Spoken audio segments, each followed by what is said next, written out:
C'est François, on se retrouve sur Road Story et sur Histoire de Dingo. Ça faisait longtemps que je n'avais pas réussi à attraper Dingo et c'est l'occasion car il a refait une campagne pour Honda et en particulier pour la Jazz et avec une idée très innovante, en tout cas avec un angle différent comme souvent avec Dingo. Donc c'est quoi l'idée de base de cette nouvelle vidéo pour Honda et pour la Jazz?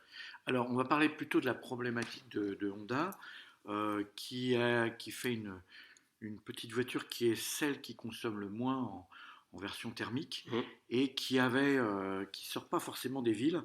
Et là, on devait dire qu'il est possible de faire des longs kilométrages avec cette voiture, ce qu'on a fait puisque c'est un petit road movie. Mais on a pris à contre-pied deux choses dans cette petite histoire. La première chose, c'est que le dragueur est une dragueuse, qui est la conductrice, et surtout, à un moment, elle lui fait le coup de la panne, et c'est pas du tout le thermique donc, il n'y a plus d'essence, mais c'est l'électrique qui sauve la mise pour le passager.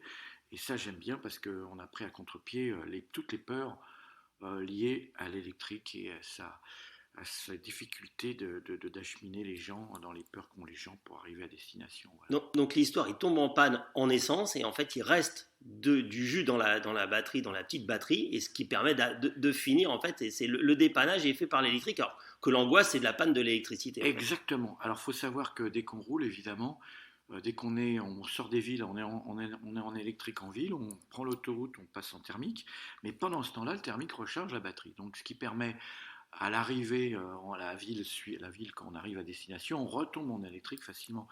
Et en fait, c'est ça que je voulais souligner, que tout le monde a oublié dans les données techniques, parce que c'est vrai que c'est tellement compliqué, tous ces systèmes de nouvelles technologies, mais j'ai voulu prendre à contre-pied et c'était le message qui se devait de passer.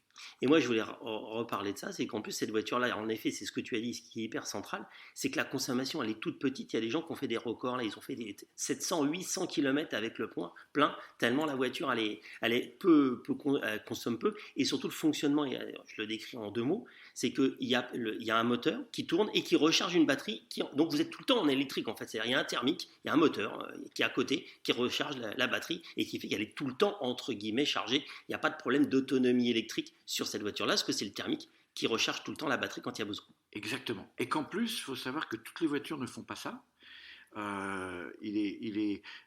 Bien des fois, on appuie sur le bouton, ça redémarre. Là, ça marchait. On avait fait le test et ça a marché. Alors était suivie de fait parce que c'était vraiment sympa et c'est une idée que personne n'a eue.